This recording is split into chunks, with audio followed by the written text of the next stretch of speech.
everybody, what's happening? I'm Tommy. This is the Lifeboat, and it is the month of May. This is Mental Health Month. We're going to be talking a lot about mental health. I'm going to be coming on here every day this month to talk about different aspects of mental health. Jill Anderson says, journal made me realize how functional I could be, even if I was crazier than an outhouse rat. I like it. I'll be honest with you. It saved my life. We're going to be talking a lot about journaling today, and I'm going to break down just how I do what I do in journaling, why you need to do what you do in journaling, and how those two things may have nothing to do with one another at all. But we're going to touch on all that. I'd like to do a little bit of a roll call and see who's here. I see Carol from Needing a Meeting. What's happening, Carol? Heather in the library. Good to see you, Heather. Live for Now. Nice to see you. Don Gloves. Good to see you. Good morning, y'all. Rough night with an emotional teenager. Plus, I'm down with the sciatica and probably going into the ED later today. Oh, no. I also may fall asleep during this conversation. Love to all. Don Gloves, thoughts and prayers with you, hon. That doesn't sound good. I'm sorry. That just sounds awful. Mira Deera, good to see you. Hey, Plant Freak. Glad you're here. Pajama Pixie. Making journals as we speak. I like it. Shannon Smith, I'm glad you're here. Hey, Brazy Girl. My Other's Keeper. Let's see. Tara Smiling. Hello, Casey. Goosebumps 801. How are you? Kelly B69. Glad you're here. Glad you're doing well. Packer Girl. Lumen. Brian Bolin. Howdy. How are you? So if you're real new to the boat, and I mean real new to the boat, I'm a recovering heroin addict. I did opiates for about 3 decades, during which time I got really off the rails and found myself with a habit that was really, really difficult to keep up. Tina Marie, good to see you. I'm glad you're here. $600 or $700 every day in order to keep from getting sick. This got me robbing banks. That was the top of the food chain. I started out stealing anything, like the smallest stuff that you could steal. And then eventually you get sick of going to see fences. A fence is somebody that buys stolen property, but they don't buy stolen property for what it's worth, right? That wouldn't be a very good business model. Kristen Melinda, good to see you. Dirty Mouse, glad you are in the house. Happy you're here.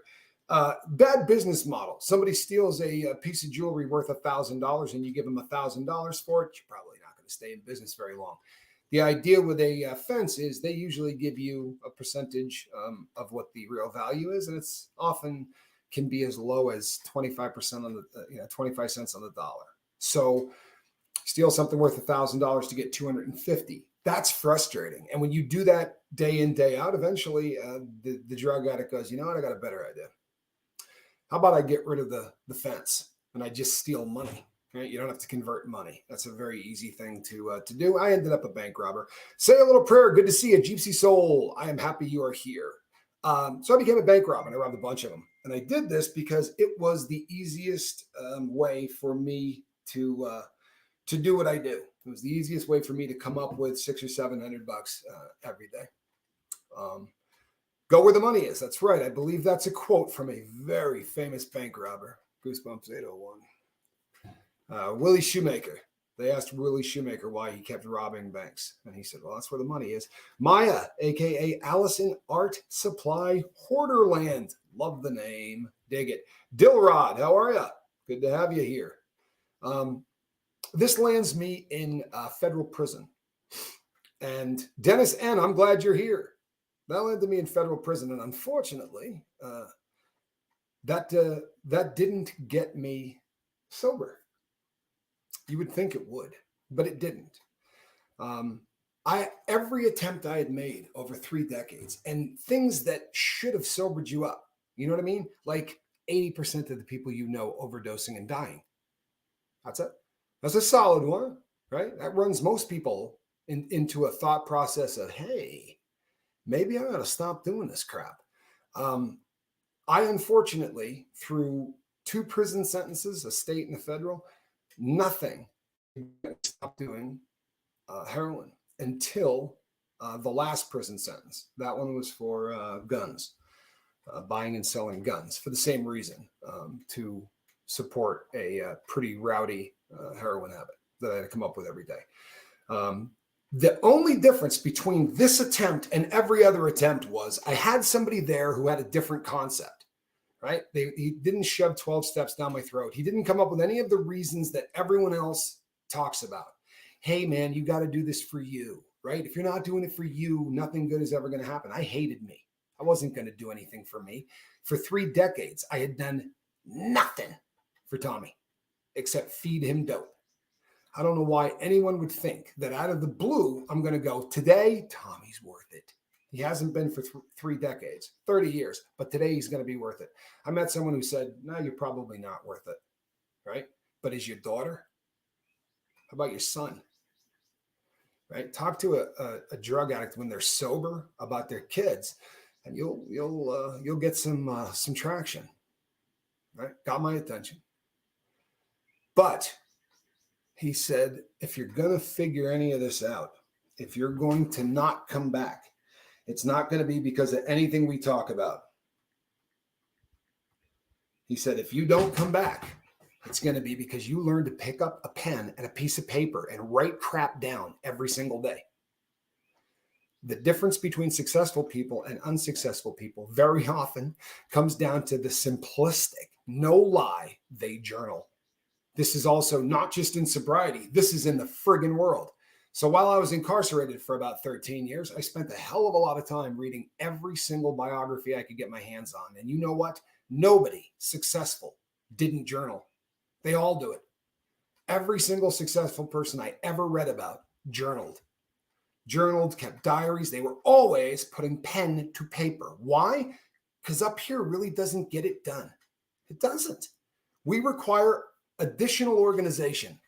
We require an external hard drive. We require that there is some other way that we can take our own information and put it into a palpable, a much easier package to digest.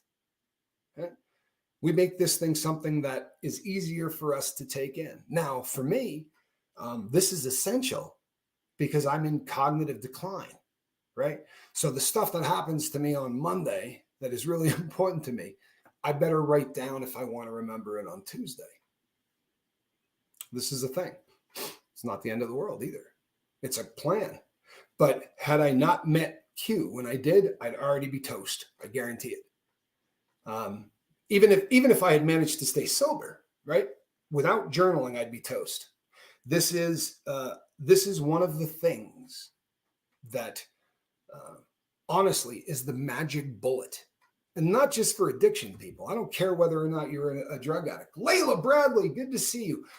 Layla's 6 people. They're on shifts. They work in 4-hour shifts. There's no way Layla can be awake to catch every single live feed on planet Earth. I've never seen you miss one. Just finished work. Sorry, I'm late. Layla, you're incredible. And for those of you who don't know, Layla is in Ireland. For the longest time, I thought Layla was right down the street. When we found out she was in Ireland, I was with Quibble. The both of us were absolutely shocked. Like, how did this happen? This is not just for people who suffer from drug addiction. I don't care what your problem is. You want to lose some weight? Get a book, get paper, and get a pen. You want to do better financially? Get paper and pen. I don't care what you want to do in life. If you're not writing something down every day, you're not going to be successful. I promise. I didn't come up with this. I assure you, if I was saying Tommy Scoba, no, everyone successful does this. Now, here's what's cool. Yes, I did, Miss Sunrise Dawn. I got the email and I will be getting back to you. I read it, but I did not respond to it. Carol, that's not a distraction. Carol, please understand, everyone else as well. Very often, I could come here and go, womp, womp, womp, womp, because what's most important here is what? Right? It's people connecting. And people connect in the comment section. If you're I promise, I used to get really hung up because I was a public speaker. And if I saw something in the comments section that felt like people weren't listening, I used to really take that crap personally. And what I realized is the better we are at our job doing this, the more of that's going to take place in the comments section. The more people are going to be connecting, regardless of, right? Every time someone new comes in, there's that connection. It's the most important thing in the world. So don't trip on any of that ever. I promise. I grew up, and I think my kid grew up before I did. So that's a good thing.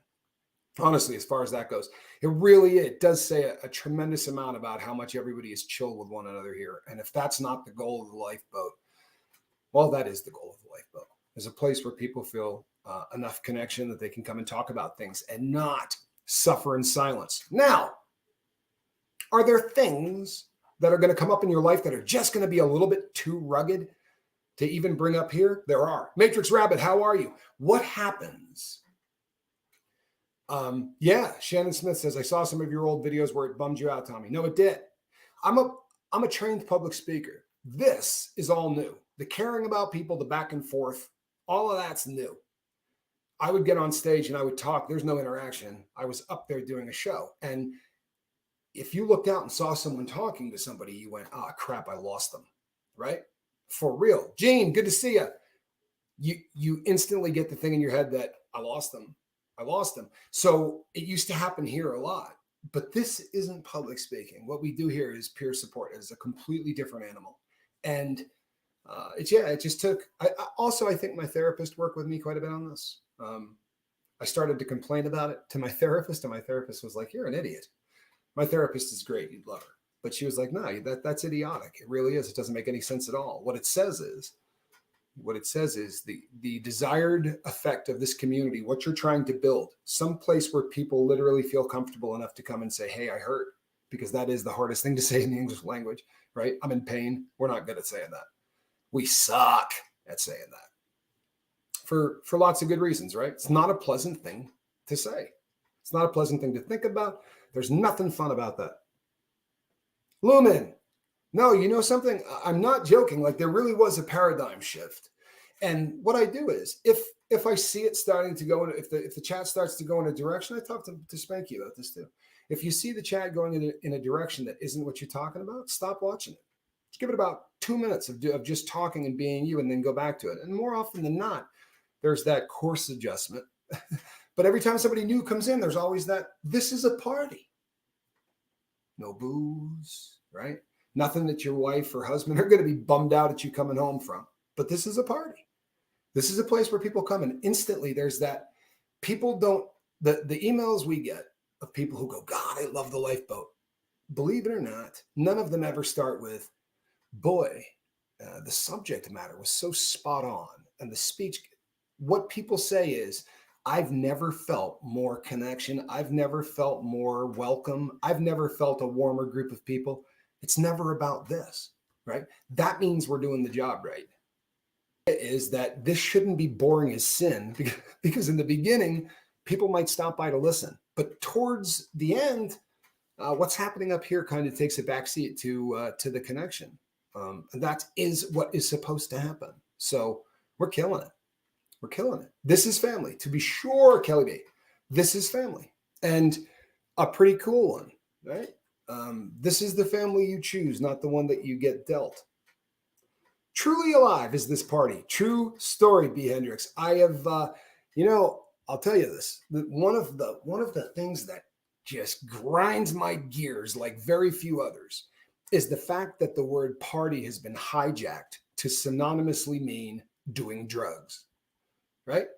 Think about it. Think about it. How many times have you said, were they partying? Boy, you should have seen it last night. It was getting ugly. There was just bad stuff going on. Really? Were they partying? It's a term that people throw up. It's one of those situations, people. Kristen Melinda, you all right? Did I bum you out? I love to party, not talking about drugs, right?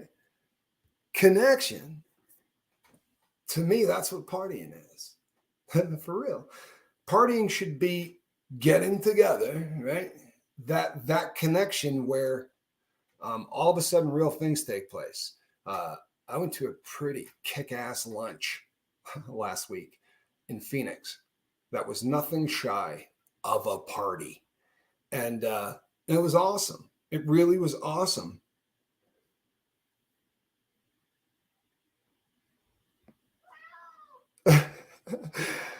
Connection is sort of like someone following you around all day long saying, how are you feeling right now? That would probably be annoying after a bit. You know what connection is? It's that person that walks 2 steps behind you, right? That's always there. They're never asking you anything, but you know they're 2 steps behind you. And you know that if you're having a bad day, if you really feel like the world is kicking your butt, there you go. If you really feel like the world is kicking your butt, you can turn around and that person's going to be there to say, hey, all right? Everything cool with you? The best part about this family, I saw a Sister Sledge reference. For those who don't know, that's the We Are Family. Great Sister Sledge reference. Please don't eat headphones, squirrel nut zipper. What are you doing? Come here. That cat is incorrigible. Come here. Come here. The connection thing is real. It is. It's absolutely real. And you know something? I got to put that up. And I know you just said that, but I'm okay. Just having the feels lately. It's that kind of season. It's not a bad thing, though. No, you know what? It's not. Tears are a beautiful thing. They are. There's a million great cliches about tears. All right. My favorite, just because of who I am, is that they are the telescopes with which we view God. Because I certainly have done a lot of my best communication with the big guy, looking through a lot of water. But I have grown. This is really funny. I was having this conversation with somebody a couple of days ago. How about figuring out you're an emotional individual? How about having no idea that's who you are? I figured that out at 46. Oh yeah, right. You come out of decades of being nice, decades of doing dope. Had a really nice conversation with my older brother today. Haven't spoken to him for almost a year because I'm gonna go with pop, past, whatever. Either way, glad you're connecting with your brother. Connection is a huge, huge thing. It really is. It's a huge thing. But at 46, all of a sudden, I get sober, and I find that there are just certain things that, throw a switch on. And I talked to therapists, and they said, "Oh, this happens to everybody when they first get sober, right? You become very, very emotional because you've had your emotions turned off for so long that your emotions might be a little over the top, right? And you may get some crying, some tears." And yeah, it is part of healing. But I seem to have gotten a lot of it, and I was kind of panicking about it. And I talked to my therapist, my doctor, everybody, and they said, "Oh, no, normal as hell, and it'll go away." Well, I'm 9 years later, and what I had found is I'm just a very emotional guy, and I had that turned off for decades. If you're listening to the sound of my voice and you've been on dope for years, get clean. It's really interesting to find out who you are. I don't mean for other people. I mean for yourself. Whew. Talk about an adventure. Now, get out that damn book. The adventure, you're not going to remember any of it. For real. Sadly, we don't remember reflection. You understand? We remember events, and there's a very simple reason for this, right? The reason that we remember events is because the way our memory is designed is to protect the animal, to protect us, right? So things that happen that we see, that we take notice of, a car horn the first time you hear it, we attribute that to a big rolling machine that can kill you. So that when you hear a car horn, right, before you do anything, you look, you're ready, right? Good to see you too, Roberta. Glad that you're here. The striatum is the part of the brain that takes that information, says, I got to remember this, and puts it into autopilot, right? We remember stuff great that way. If you're not looking at something, if you're not hearing something, if there's not that all of the senses engaged, then your odds of remembering it start to really go down. What am I talking about? I'm talking about revelations. When you sit there and you go, oh my God, I think I figured out why I do X, Y, and Z. If you figure that in your head, you will forget it before the end of the day. Think I'm kidding? Bank on it. We just don't remember things that we don't see, that we don't hear, that we don't experience. Get your damn notebook out and start writing down this journey. Write down everything that happens. Spanx Calhoun is in pain, right? So we went and got him antibiotics. We got him pain medication. We got him everything that he needs until he can get this thing taken care of, right, with his grill. But I said to him, in your journal, write down when you took each medication. Write down what it does. We don't remember things, right? But we take it for friggin' granted. Everything we do in life. Start putting a pen to paper and watch your life change. Watch your life change within a week or two. I'm not kidding. You start journaling on a daily basis, and what is going to happen is you are going to start to organize yourself by accident. You are going to start to take notice of things in life that are important. Self-reflection will become a part of who you are. Emotional processing, right? Expressing emotions on paper. What about those things that you can't say, I'm hurting, and talk about here or anywhere else? There are things that you might not be ready for 15 years to say to another person. Say it to a journal. A journal is a therapist you don't have to pay. Right? People go, I don't know what to write. Put the pen to paper and just let it go. Right? I've written down song lyrics. I've written poetry. Right? I've written complete and utter nonsense and gibberish. I've been doing this for 9 years. There's incredible amounts of crap. Johnny Scoville is a writer. He's working on a book. You guys probably know this. And he said, there's a part of my life he's not there for. And it's when I was incarcerated. And he was like, I have no insight. I said, I journaled every day. Every single thing that happened in there, I journaled. Not from day one, because I didn't meet Q until I had been in there. I'd been in there almost a year, a little over a year. Yeah, a little over a year before I met him. So I had been partying hard for the first year in prison. So, but back to the concept of processing emotions on paper. If there's something that's so rugged you can't share it with anybody else, you better be writing about it on the journal. It's going to find a way to get out of you, right? It's going to find a way to get out of you. You're going to put it down on paper. You're going to talk about it, or it's going to tear a hole in you to get out. Those things that cause problems deep down inside of you, you can't leave it there. It'll kill you. It really will. It'll kill you. So if you're not ready to share it with somebody else, you better start being ready to share it with a journal, because the more you allow yourself to just let it out, the more you allow yourself to bleed onto paper, the more you're going to watch your life transform. And if you're sitting there going, man, this is horse crap, am I asking you to buy it? Get a piece of paper and a pen and try it for 14 days. It costs nothing. Start journaling. Okay. 2 concepts that work for this. I promise you, right? At the end of the day, you're dumping everything you got in your dome before you go to sleep. Here's the theory behind this. The theory is that anything that you do during the day, right? Absolutely I do. And we're going to hit that. I promise. Yeah, we're going to talk about that. Absolutely I do. But everything I do during the day, right, is in my dome. If I walk in and I fall down onto the bed with it at the end of the day, my dreams are going to try to take that day and put it back together into some semblance of order while I'm asleep. The night shift comes to work, punches the clock, and starts trying to reassemble what the hell happened to me during the day. You have these really stupid dreams, right? Don't make a whole lot of sense. So you want to get everything out of your head before you go to sleep, right? Yes, the dome dump. That's exactly right. You just want to dump everything in your head out, right? So write down what happened during the day. If you put it onto paper, you've organized what happened during the day for the night shift. Now, when you get in there, if the night shift doesn't have to reassemble the day, it can work on problems. It can work on things that it should be working on.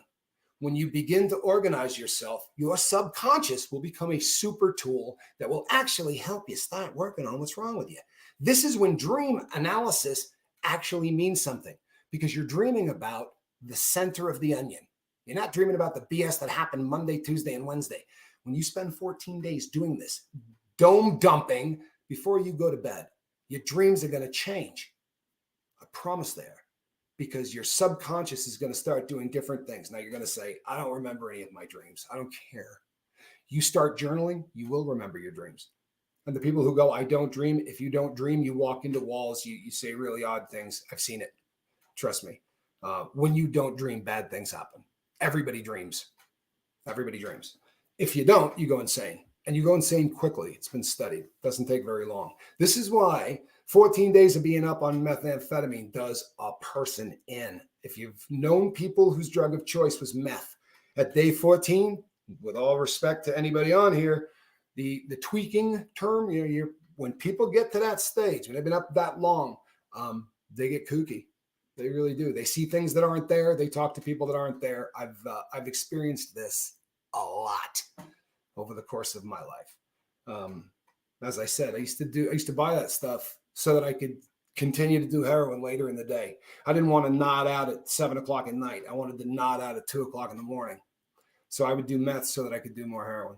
Doesn't make a lot of sense to most people, but it used to make a lot of sense to me. But you tend to run in the circles of these people that sell the stuff, and they stay up for weeks and they get, kooky. Just a quick story. I was getting out of a car of a guy that he was had a real problem with meth, but he was driving, he was selling both substances. So I bought some black and I bought some clear, right? I bought some meth and I bought some heroin. And as I was stepping out of the car, my phone fell out of my pocket, right? So I'm getting out of the car and I turned and I go, oh, hold on, bro. I dropped my phone. This paranoid cat that hasn't slept in 2 weeks thinks I'm getting ready to rob him. So as I'm reaching in for my iPhone, dude just puts his foot to the floor and the car takes off. And I dive in because if I don't, it's going to kill me. And now I got like half of my body dragging on the road and I'm holding on to the front seat. No joke. And this dude's doing this number down the road. And finally, I just kept screaming like, I'm going to kill you if you don't pull this car over. And the dude jammed on the brakes and my car slid out from underneath. My phone slid out from underneath the seat to the little footwell. And I picked it up and I was like, what the F is wrong with you? And I got out of the car and I called the dispatch, right? Because the guy who answers the phone ain't the guy that delivers the dope. So I called the dispatch and said, yo, your driver's out of control, man. He almost killed me. I said, in the show he just put on in a neighborhood, you're probably going to, the cops got called, I guarantee it. So turns out it was his brother, right? So the next time I made a call, the dispatch dude was driving because he took his brother off of the work detail, so to speak. And when he came out, the guy gave me a bag about that big full of bags of dope, full of balloons. He was like, this is an apology for what dumbass did to you. He's like, I hope, no hard feelings. I hope you're not hurt. But that when you don't dream, really horrific things start to happen. Yes, you absolutely go back, because one of the biggest things about journaling is identifying patterns. Whether you're a drug addict or whether you're just somebody trying to make your life better, you identify patterns, right? Like I write down in my journal at 3 o'clock, I'm starting to feel really bummed out. I don't know what it is. And you start to, right? And then at 3:30, you write, ate an entire rotisserie chicken, right? From Whole Foods. Okay. Maybe there's a cause and effect here. Maybe every time I see myself starting to journal about things, I'm getting relief by consuming food. So food now is becoming a drug. I'm getting endorphin dumps from food. And now I may as well be putting out lines.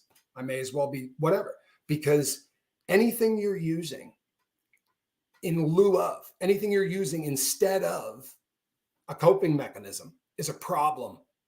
So if you eat to feel better, that's a problem. It is. Now, the exception to this rule are the people that work out, people who do things of a positive nature to distract themselves. I'm not going to lie to you, people. I do a lot more yoga than I need to. But I do yoga for my dome. I don't do it for my body. I walk about 6 miles a day these days. Right? That's every day. I walk a lot because that is in the bag of tricks in my coping mechanism. But without journaling, I'm screwed. And you're not going to see patterns in your life if you're not journaling. You're not going to notice any patterns. You're not going to identify any of the things that you're doing. When I realized that I was being a jackwagon to lots of people around me, when I realized I was really treating people badly and I just wasn't being myself, and someone said to me specifically, I cannot believe that just came out of your mouth. Someone who knew me well said, I cannot believe that just came out of your mouth. Like that doesn't, it's not who you are. Something's wrong. And I went back and I started going through the journals and I started reading, and I could literally watch. Everything is up here. I'm not normal. I'm flying.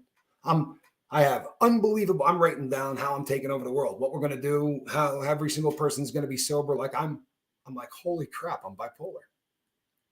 Right? And I'm rapid cycle bipolar. It was horrifying to go back and read. It was so obvious. Anybody that read it would have gone, whoa, right? You're bipolar or you're on drugs massively.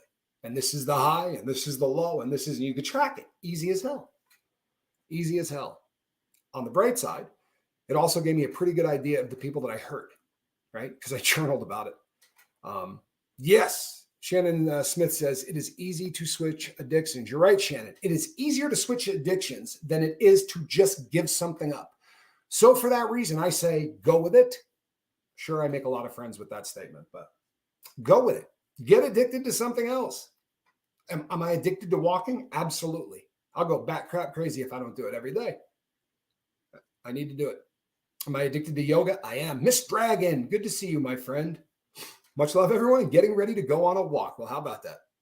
And every once in a while, she'll take us with her, which is really cool. You know, seriously, if you're out walking in nature, film that thing, right? Take people who can't go with you. It's a pretty cool concept, right? There are people who can't get around. Take them with you. Yeah, absolutely. Absolutely. So many people are trying to regulate their own problems using street drugs, self-medicating, using alcohol, using blow, whatever you're lacking. Man, I'm so uncomfortable in front of people. I walk into a room and I feel different than everybody else. I know everyone's comfortable and they can just go talk to people. I'm not like that. I'm so uncomfortable. But if I have 4 beers, I'm good. I have 4 beers, I can walk into that room, or I do a line of cocaine and I can walk into that room. Or for me, right, a shot of heroin. Forget that room, I'll own it, right? It's my room. But without that, you spend 30 years on it. Again, I found out I'm a very emotional person.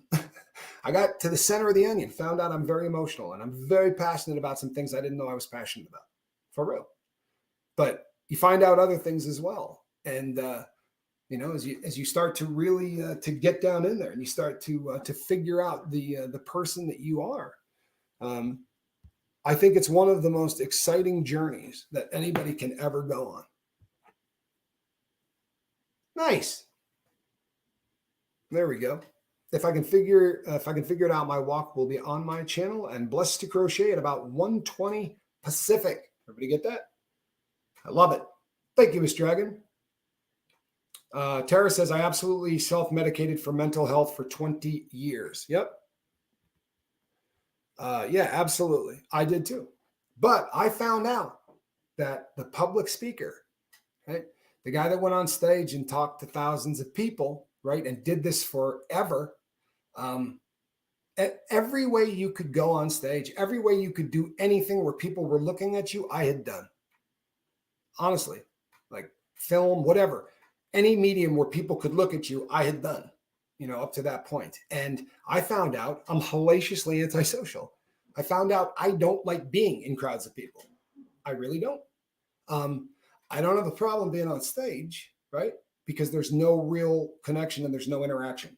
But if I had to be in the audience with the whole crew, that's a tough thing for me. But I'm pushing it. I'm not going to terrify myself, but I am pushing my limits and I'm pushing my bounds. And I've met other people who are doing the same thing. But I thought I was the most outgoing person on planet Earth. I really did. I thought I was the most outgoing person on planet Earth. There was never going to be a social situation anywhere that I couldn't handle, right? But as it turns out, a lot of that was their drug, which is pretty crazy. But that's what happens when you get sober.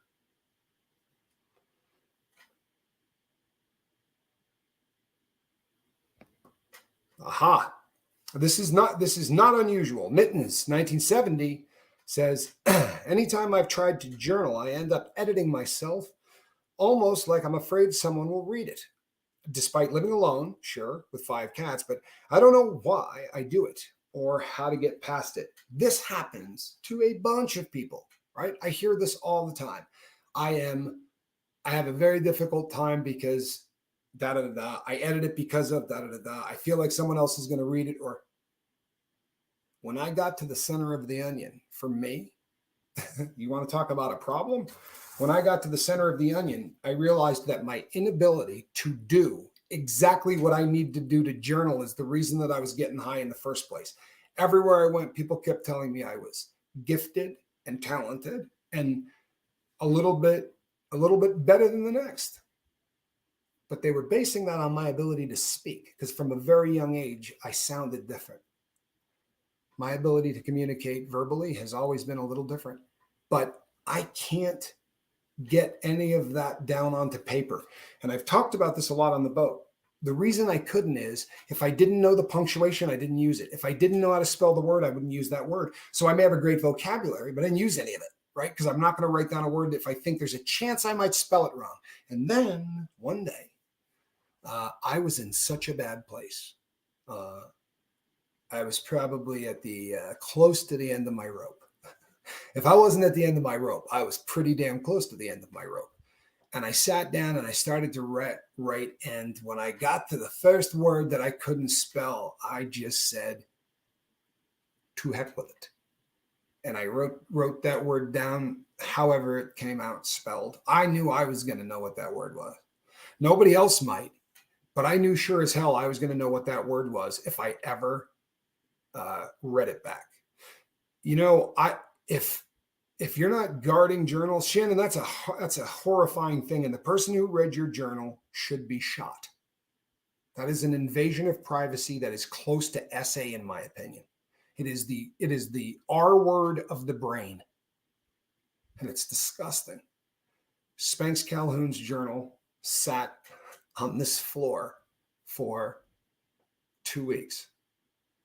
I wouldn't open that thing for $1 million in cash and the car of my dreams. That is the most disgusting concept in the entire world. In fact, I didn't want the thing to fall open. Feel me? I did not even want the thing to fall open. Really big deal to me. The stuff that is in my journals, because there's got to be. Someday I'll pull out the whole stack of them and show you what it looks like, because it is unbelievable. Rosalind says, Mittens, give yourself permission to burn the paper after writing it if you need to, while you get into the habit of writing. You can also, there are programs and apps and things out there where you can write, and it will have military grade encryption, and it will put that puppy into a place where nobody on planet Earth can get a look at it. And you can just go in there and do it virtually. But I write for me. I guarantee you that nobody else in the world could decipher the crap that I write. I shouldn't say that, but it would take some effort, right? It would take people that are good at that kind of thing, because I don't write correctly. I'll give you a perfect example. For whatever reason, I capitalize letters in weird places. I don't know why, but it's just something that I have always done. So if I write the word boat, I may capitalize the letter A in it. If I use the word boat in the next sentence, I might capitalize the O or the T. And there's not much rhyme or reason or logic to it. And I can't stop it. I've never been able to stop it. But it's embarrassing. So I never let anybody look at any of the stuff that I did. And that's one more layer of crap that I used to, but I don't care anymore. I write for me. My brain goes much faster than I can write. It's so frustrating to feel 2 paragraphs behind as I am writing. Goosebumps. This is another one of the things that not giving a crap helps with. I think that my journaling has taken on almost a form of shorthand. There's definitely things that I do. There are definitely things that I do that are just unique, right? That allow me to write a hell of a lot faster. There's things that I think if you saw me write, you'd be freaked out. I can get stuff out of my head pretty damn quick. I just can't. It is not pretty attractive to look at. On the other side of that, you ought to see Johnny Scoville's penmanship. It would blow your mind. But I'm right-handed. He's not. We're really different in a lot of ways. I write like a doctor. Good luck to anyone who wants to get through a page in my journal. He'll have no fury. You'd really have a good time with mine. I use Word and password protected my journal, as I'm a better typer than a writer. Excellent, Brian. There are also really good programs out there that have gotten a lot better where you can just speak, right? And people always go, Tommy, why wouldn't you do that? Why wouldn't you just speak your journal in? And here's why I don't. Because to me, the most important thing about my journal is that I can engage my eyes, my hand. I'm taking the emotional part of my brain and turning it off. And I am forcing the logic part of my brain to engage when all of that's taken place. The emotions that I'm so raged out about, well, I got to turn those off just to be able to write. I do. I can't really have both of them going at the same time. I can't. Shannon Smith says, I speak better than I write, and it's important to me to write it. Yeah. To me, Shannon, and I don't know if it's the same with you, but to me, this is an external hard drive. This is me having the ability to upload this information that I need back into my dome because I couldn't get it in there properly and keep it. So I wrote it down. And that action is now taking this and creating a memory in a different way. I have a much better shot of retention if I'm writing the stuff down. If I'm not, I'm going to lose it. And I'm getting better and not being shocked when I do lose it. That's a huge thing. And journaling helps with that. Now, when someone says to me, we talked about this yesterday, and I don't have any memory of talking about it yesterday. Or if somebody says to me, I had a really good one with when I was with Reese recently. We were talking after we had left and gone up to Tucson. There was a day, basically, she was sick and in a hotel, but there was a day that was missing. I literally could not remember what I had done with an entire day. And the first time that you struggle really hard to remember something, you want to run away from it as fast as you can. You want to run away from any of those things that, correct. The physical act of writing engages more parts of the brain, feels more therapeutic to me, and I think it imprints the information more effectively if you're having personal revelations. Absolutely. And also, it is going to engage a part of your brain that if my logic center, which I need in order to write, if my logic center is working a little harder than my emotional part of my brain, I'm going to make a good decision. If I allow the emotional part of my brain to work more than the logical part of my brain, I'm going to go to prison. Right? I let the emotional part of my brain run my life for 46 years, and it didn't work out well at all. It did not work out well at all. Right? It was a freaking nightmare. It was an absolute nightmare. So now, and watch this, I'll come right back to topic. Now, when I lose an entire day, or I lose something and there's that emotional pain that makes you want to run away from it, I run to the journal, right? Because by taking it and putting it down onto the journal, you know what I'm not going to do? I'm not going to let it turn into a 260-pound ant that wants to pull me limb from limb, right? Tear my head off.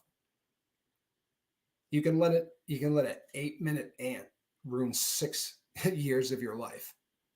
Right? It would take 8 minutes of somebody sitting down and talking to you to get you to stop thinking about it. If you're not ready to talk to somebody, journal, write down. So when Quibble said to me, you called yesterday, we talked about this, and this, and I don't remember any of it. I got to go back. I got to start looking. I go to the journal and start writing. right? Because I'm frightened. If something scares you, go right. If you're so happy you don't know what to do, you need to get into the habit of putting stuff down and watch what happens. People, if you could have heard what they told me in 2014 for my prognosis of where I would be today, right? But they said, don't watch television, right? Stop watching television. It's got to go, right? That will kill you quicker than anything. That's what they told me. No more TV. I said, great, I can do that. Reading books, it's going to help, stave off this process. I read like nobody else. I read. It's something that I do an awful lot of. And then the journaling thing. Those three things have taken a really horrific prognosis and made everybody who predicted that look kind of stupid.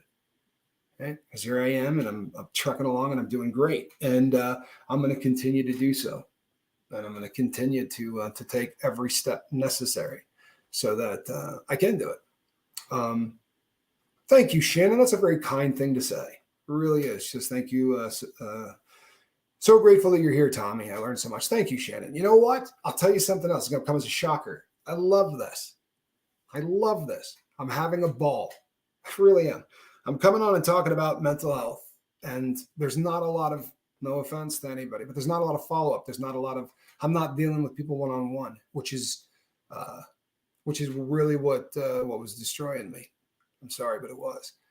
And you know what it is? I'm a very emotional person, and I end up caring way too much. And I get really invested. And as you're starting to slip, and this just, everybody slips, right? Even in the best of circumstances, you get older and you slip. But as you start to slip, I think you need to be in a position to eliminate all forms of stress that drags you down. And what I do here, this is not stress to me. This is, and it's also, it makes me feel like I'm not slipping, to be honest. The ability to speak for an hour and keep some form of a cognitive message through the entire thing. And I don't have to be the dude I was 5 years ago. There's no harm and no foul to being not quite as good as you used to be. And that took a lot of writing to get to that point. What do you think of that? That was a lot of journaling to get to a place where I can say, I'm not as good as I was, but it's still worth doing. Right. It's not an all or nothing thing. And it doesn't need to be.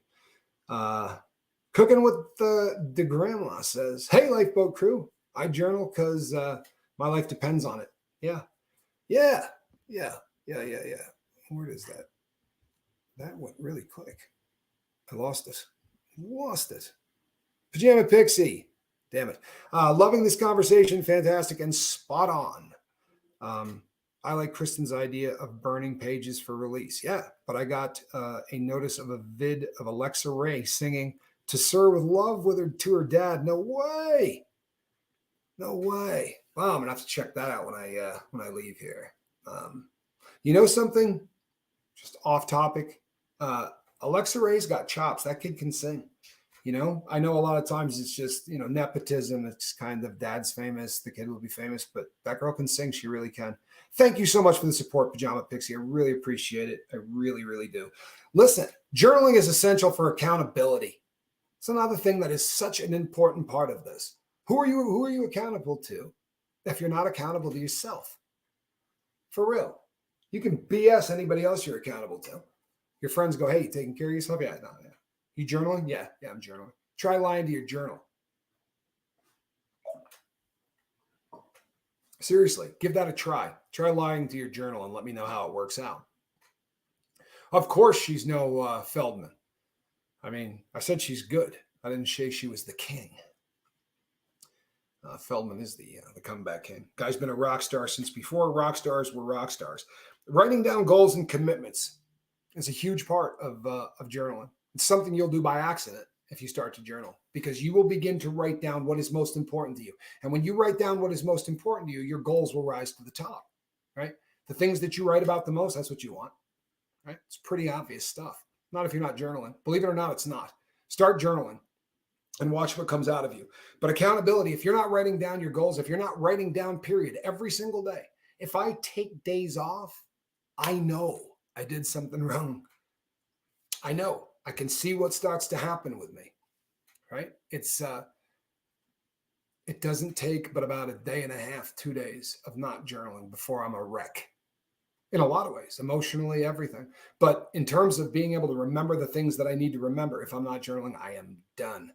Yeah, try lying to your journal, Susie Q. It really is one of those things that just does not work, right? You will feel like the world's biggest loser as you write down a lie. Knowing you're lying to yourself, it's a lot different when you see it in print, isn't it? Carol at Needing a Meeting. I will send you. Here's the thing with Feldman, because in all honesty, it's not funny.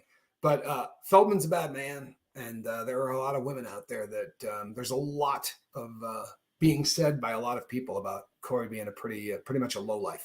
However, he has since he got rich as an actor, decided he wanted to be a rock star, and it's like he went to rock fantasy camp, but he's got enough money to continue to pay to go to rock fantasy camp. And when you watch him, you go, damn. It's not an experience where you go, oh, I can see why this guy went into music, right? He's an excellent musician. What you watch him and you go, this dude spent too much time around Michael Jackson and he's never going to be right. Right. And I'm not saying that I just mean that he wants so badly to be Michael Jackson that I don't know that he's ever going to be quite right. You got to see him on stage. The dude really wants to be Mike. Gypsy Soul, what a kind thing to say. I really appreciate you. Diary of a Ghost says, it was hard. I have learning disabilities. So with all of my spelling mistakes and all, yeah, I'm horrifically bad at all of that. But I was telling everyone earlier, in fact, that's one of the reasons I did drugs. I got really, really tired of feeling stupid. And especially because everybody assumed, like the first time somebody said the reason that he's not doing well is because he's lazy. Oh man. Like I latched onto that with both feet. I would so much rather be lazy than stupid, right?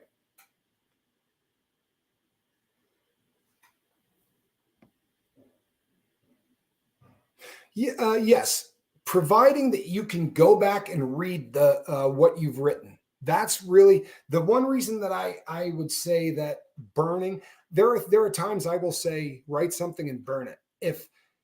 If you have unresolved issues with a parent, if you have unresolved issues with a friend who passed away, if you have unresolved issue with anyone who's no longer here, or they're here but you can't talk to them, doing so would put you in jeopardy, or it's just not something you're ready to have that, in your life, then write it down, set it on fire, right? Absolutely. I do that crap. I write letters to my dad because he's not here, I don't burn them, right? But there are people who do because there's something symbolic about it or whatever. But I do like the value, I do see the value of physical paper. It's nice to be able to, but as long as you can go back and read, because if you don't have the ability to go back and read, you're missing out on half of what we're doing is enhancing self-awareness, right? Well, to do that, it's not just the act of writing this stuff down and organizing your thoughts. It's going back and reading them because you're going to see, it's going to make you self-aware. You're going to go, I'm in relapse.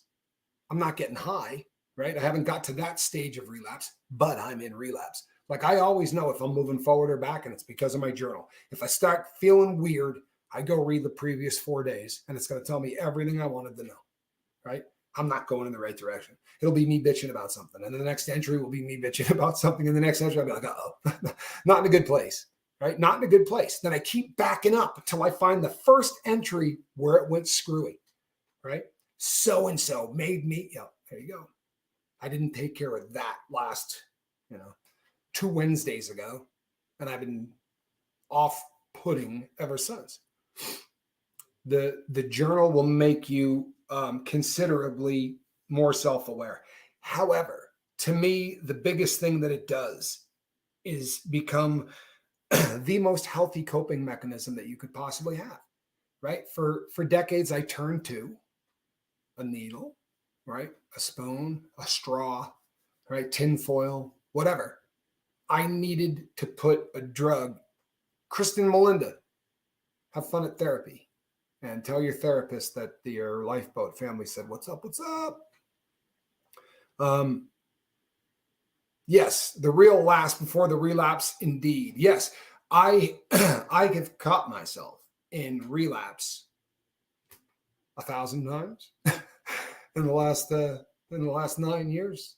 I have found myself going in the wrong direction. I don't know, every 5 or 6 days, something will happen and I'll be going in the wrong direction. But I would never see it without the journal. And I've talked many times about my relapses in the past and how insidious it is. I think I'll go buy a shirt, right? But I'm going to go see if I can get one at the used place because they've got great, people donate really nice stuff there. But I picked that used store near the hood, right? So that I am going to be just a little bit closer to my friend who does dope. And since I'm over there, I'm just going to stop by. I didn't do dope. I just stopped by, said hi. Third visit before I did dope. But the day I decided I was going to buy that shirt, I was already screwed because I'm not journaling. I'm not looking at stuff. That night I would have said, what the hell? Right? I would have read that and said, what are you doing? But we don't hold on to much, right? In and out, in and out, in and out. If you're not writing stuff down, people, I promise you. But the best gift that you're going to get is this is going to become your coping mechanism. Instead of sticking a needle in your arm, when you really get to that point where you're like, oh, go write it down. It's not just the act of writing. We are forcing the brain activity to switch from the emotional part of our brain, right, to the logic center of our brain. It takes a bunch of brain power to write down something in a journal. It takes a lot more brain power to do that than it does to sit there pissed at your sister-in-law, right? Or your son-in-law, or your daughter-in-law, or whatever. Or the system, or whatever you're mad at, right? Or upset at, or hurt by, right? Start journaling. Get the logic part of your brain fired up. Let's take that out for a spin, right? Leave the emotional part of your brain in the garage for a little bit and take that logical part out for a spin and just watch what happens. Just wrote some stuff down while listening and made a commitment to keep it up. Let me make some suggestions, right? A couple of things too. I say nobody else ever reads my journal, right? I say that all the time. But the truth of the matter is I allow people to, I give people a glimpse into that world often. And the person that I give that glimpse into most often would have probably been the therapist, right? Therapists are, my therapist will say, what did you write in your journal that day, right? What were you journaling about then? And knowing that that's a tool the two of us can use, damn, we get stuff done, right? We get stuff done in a way that that I think is it's far faster, it's far healthier. So I do give people a glimpse from time to time into that, and I think that's huge. It's you can do that with loved ones, right? To be able to say to your mate, let me show you what was going on in my head when I met you. It's kind of a big deal, right? Let me show you what was going on in my head before I met you. These are huge things. You understand? It's like having a record of what's happened in your brain. You want to trust all that to memory? Whew. Boy, I don't. Maybe it's because where I'm at, but I'm not trusting anything to memory. There's nothing there. I have been trapped in my head for sure, but I realized I cannot be there because the ants take over. Damn right. There's nothing more frightening than letting the ants run wild on you. But like yesterday when I was talking about a person who's in psychosomatic pain who you talk to for 8 minutes and they forget they're in pain, right? Doesn't take a whole lot of connection to do an incredible amount of good. If you're writing in a journal for 8 minutes, you'll be surprised what turning that part of your brain on for 8 minutes will do for you. Maya, so glad Maya said this. I often draw stuff as a journal. Later, I remember what I was thinking about when I drew it. This is awesome. Awesome stuff. I hear this from people and I wish more than anything that I could do that. I don't have artistic skill. I know a lot of people who have done some of the most beautiful drawings and things in their journals. If that's an outlet for you, my God, use it. But one of the things that, if you want a journal and you want this to be real, make it freaking easy. Have a journal next to your bed with a pencil in it. So if you wake up in the morning and you have to find your journal, you're not going to journal. You're just not. You have to have it right next to the side of the bed. It has to be locked, ready to go with a pen. Also, carry one with you, right? Or have a program that you can do it with on your phone, but carry something with you, because you get those great ideas during the day and you forget them. You have that great thought during and you forget them, right? Got such a good idea for a show. Nope, gone, forgotten. And, I'm assembling a team of people to help me, the people that do stuff for me, that help me get things done, because there's a lot of things that are getting a little harder. But if I'm having people help me and I'm not journaling, I don't even know what to ask for help with. Make it easy. Have a journal nearby at all times. Have a journal in the car, right? Have one that you take with you. The continuity from one journal to the next, to me, that's never mattered a fart bit. It hasn't. What's most important is that I'm writing the stuff down and that I can find it, right? That I can go and I can look. That's right. If it wasn't for journaling, we would have never known that Steve Martin was born a poor black child. Funny film. If you've never seen that, people, then you really have missed out. I'm usually lucid in my dreams. So if the dream is important, I start writing down the things I don't want to forget when I wake up. I can clearly picture my dream notes. I love this.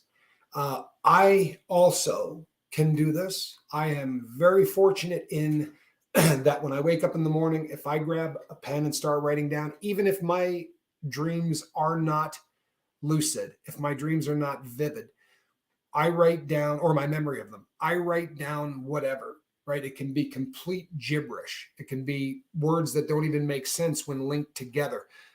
But when I read them 4 hours later, I'll be right back to whatever the dream was, and I will remember it clear as hell. I do not put that in my normal journal. I have a dream journal that I keep as an aside, but I do that so that I don't have to go through the journal looking for dreams, because that I'll write in the journal, dreamt or whatever, or, but when those memories come back, I might journal about them, but I have a dream journal where I just write down the stuff that happens, because for me, I'm fascinated by dreams, and I don't know that I've ever benefited much, but I do like studying them. Tim says, can we please schedule another 24-hour stream? Probably not today, but you know what? I'm not adverse to throwing one of those up at some point. I'd like to do a 24-hour feed and do it with a couple of people. Have numerous people come and visit in, so that would be a multiple thing.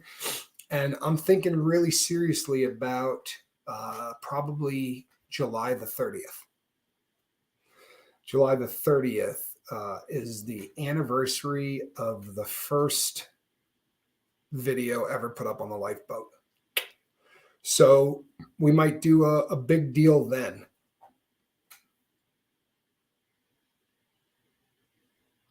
Wow, this is me too. And I don't know that I've ever heard anybody else say this. I can't draw either. And hearing a teacher say, now it's time for art, take out your crayons and draw whatever you want to, was the most panic-inducing thing ever at school. I felt that. I hated it. I hated it.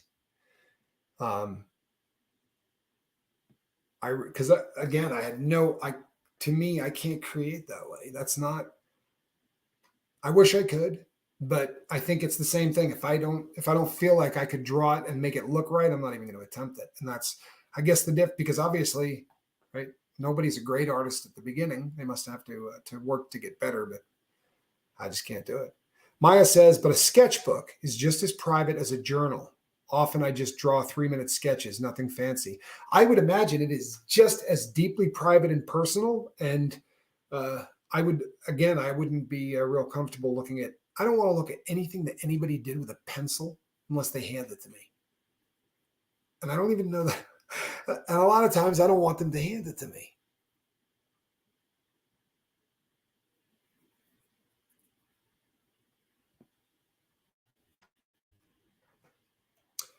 When my head hits the pillow, I talk to people I need to confront. My best thoughts, words, and release happens then. Yeah, you know what? Um, I used to be the same person. Uh, it was a paradigm shift, right? To change so that instead of doing that when my head hit the pillow, I did that before my head hit the pillow, and I did it with pen and paper. But I know exactly what you're saying, Brazy. Uh, Lacey, I'm feeling more proud of you than you are. 10 months off hydromorphone. 2 more months makes a year. That is dilaudid, people. If you don't know what that is, I'm not going to lie to you, one of the gnarliest of pain meds to get off of. If you're an opiate addict, you know exactly why. There are just a couple of really odd things about that drug, especially if you put it into when delivered through, intravenously. The second you do it, your heart slows down about 4 beats. It's a really odd phenomenon. It makes you feel like you're about to check out. Watching someone do it the first time, there's always this instant panic, like they feel like they're going to die. And then you get this pins and needles feeling, but it only takes one of that happening for people to really become, it is a very, very difficult drug to get off. I would put it above heroin as one of the most difficult drugs to kick that I have ever seen. Hydromorphone is, God bless you for being 10 months off it. That is a very hard drug to kick. Awesome. Tracy says, I felt that panic about PE, physical education. I am the youngest of 5 girls. I suck at anything sports related. I finally learned to just have fun and embrace the pain of humiliation. Wow. You know what? I knew people that, I dated a girl in high school who got straight A's in everything else. And she just, I remember her getting an A- in gym, and she was so angry about it. I remember wanting to kill the coach. Like, the hell is your problem? You know what I mean? Straight A's, throw the girl an A. But a lot of people just, even the girl I dated, she was, there were just certain stuff where she's like, yeah, I'm not doing that. She's not doing that. And, they don't put up with you saying that too many times. But I felt great. PE was always fun. I could not stand art.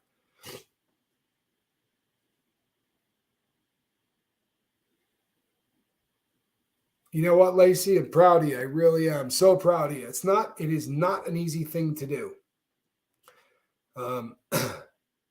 But you did not give in. Yeah.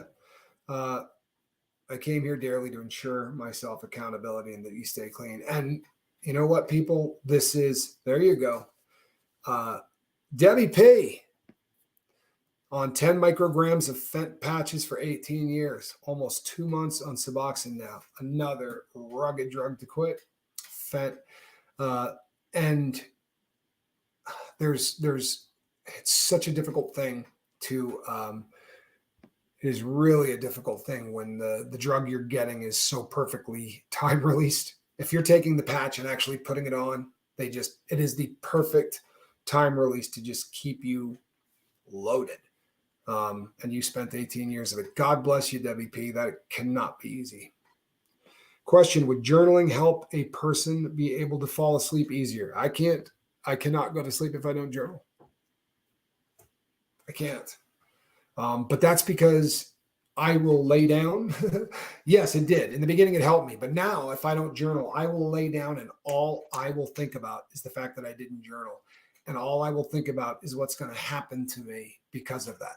I'm not going to remember things tomorrow. Like, there are so many, it's a brick and, or a domino, right? And every one of the dominoes in my game need to be involved. If you tap one, all of the rest are coming down.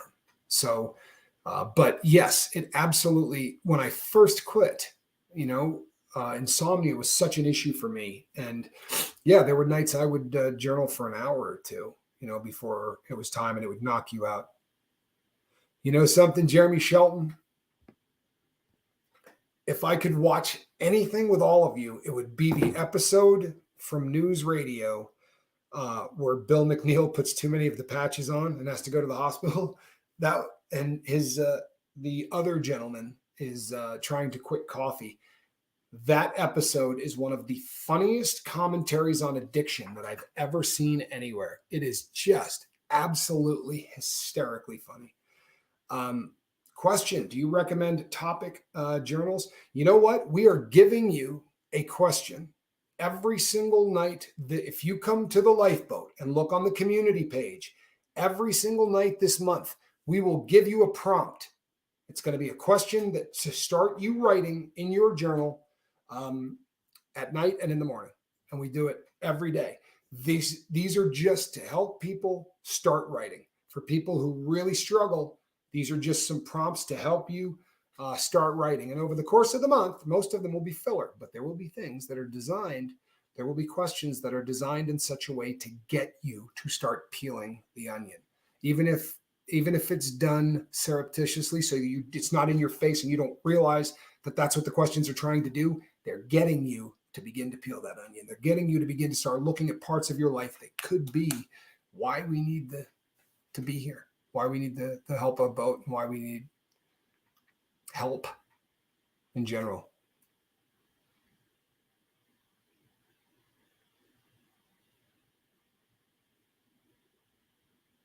Ah, yes. See this? I also came from a very religious home. In those PE classes, I had to wear shorts to my knees and look like a dork. Not a good combination for a preteen kid. Yes, I'm feeling the need to journal. And I'll tell you what, you will peel that onion. You will get to a point where you go, holy, I'm telling you.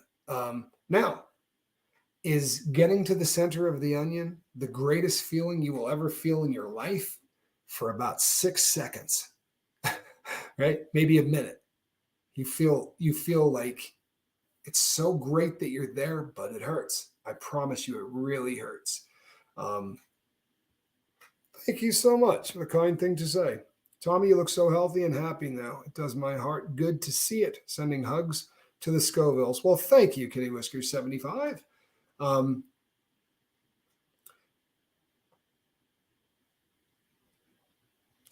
It's one of those things, people, that therapy hurts, and that there's that split second where you go, oh my God, I did it. And then you realize that now I have to live with it. I have to figure out what that means.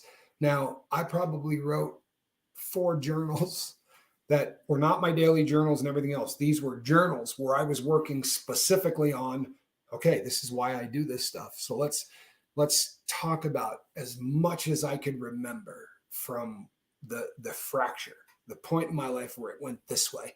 And I write about it, and I write about it, and I write about it, and I know why I turned out the way I turned out. And that's a good thing. It really is. It's a good thing. Doesn't feel like it all the time, but I wish people that I could come here and say, let me tell you what this will do for all of you. I can tell you what it does for me. Now, I have a very different setup than the rest of you. I promise. This is a very different setup for me because my brain is different than yours considerably. However, I save every journal. Hell, I save every single journal. I lost a large chunk of probably a year and a half because it was taken during a cell search by a guard that just wanted to be a dick. A guard threw out my my journals.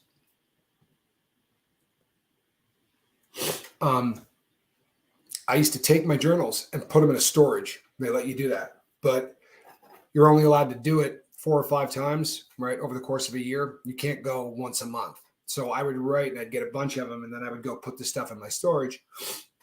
So I had just let a bunch of it back up. I hadn't gone and done it and just been lazy, and I had a bunch of stuff in my cell. And the guy was like, "You're not supposed to have more than," and he gave me what the regulation was. And I was like, "Look at it. Like, obviously, like, this is my journaling." I'm like, "I'm going to bring it down there." He's like, "Nope, threw it out." Is what it is. You know, they, Shannon Smith says, there isn't enough paper or ink to write out all of my crazy. There might be. I felt like that. And I don't know that I'm there, but boy, oh boy, the act of trying to get it out has really changed me into a person that I'm proud to be.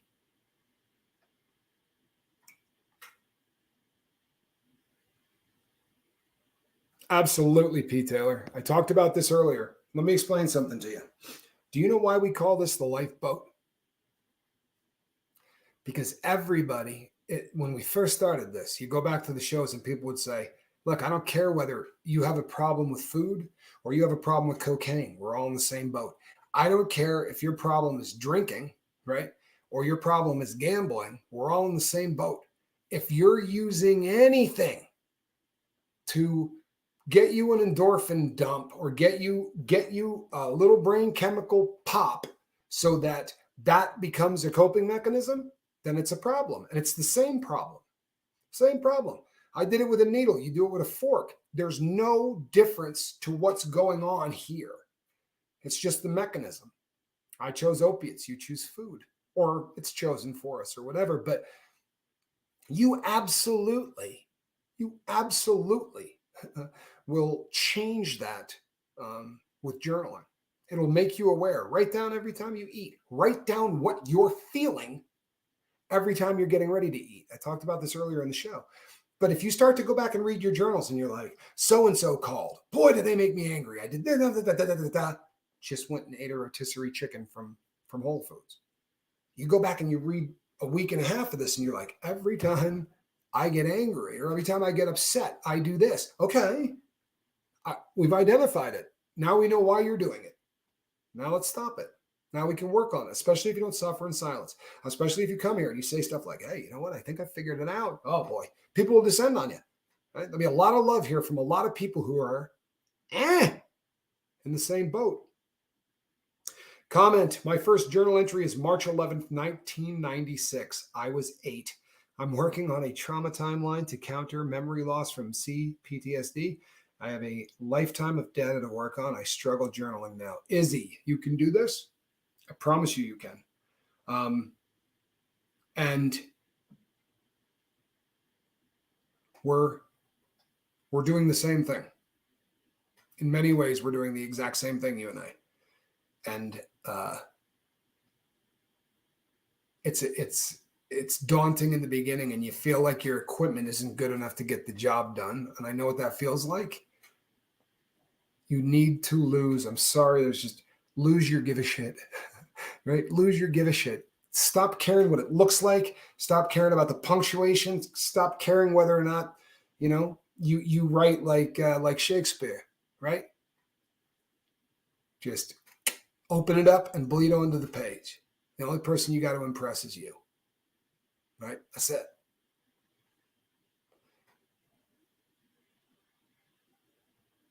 That's right.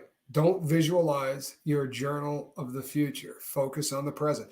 In the morning, the only thing you got to do is info dump, right? Before you go start your day, whatever the night shift didn't finish, just get it on a paper. Just info dump it. Let everything come out. Dump the dome. Get everything out of your head before you start your day. I promise your day will be better.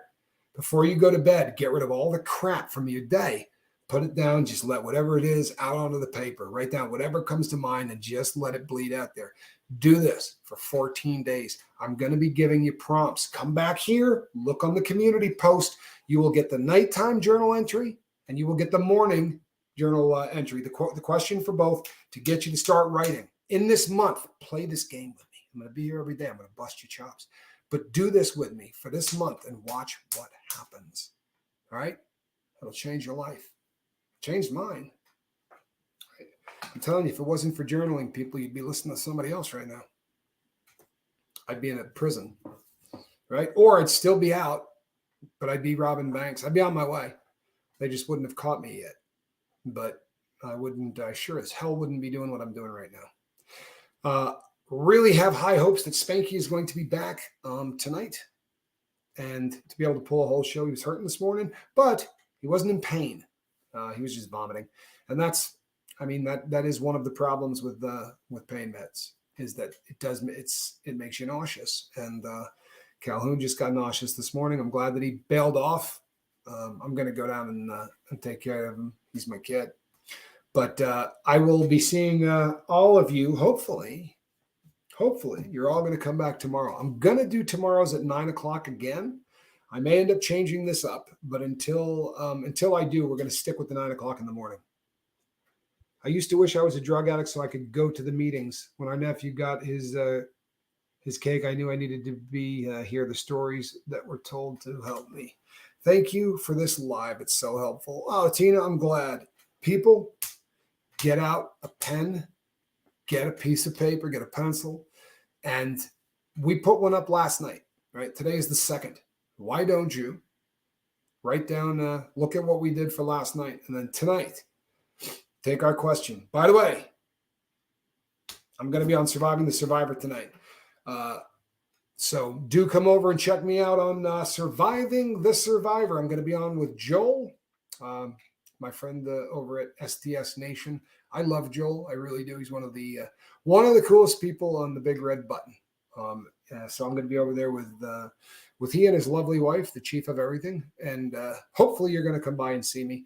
Thoughts and prayers for Spanky, and we will see you on the next one. But before we go, we do have a tradition here on the Lifeboat. Surprised you didn't know that. At the end of the show, we like to show you a cat in a basket. And that right there, people, is a cat in a basket. And I'm Admiral Tommy Scoble. We'll see you on the next one. Bye-bye.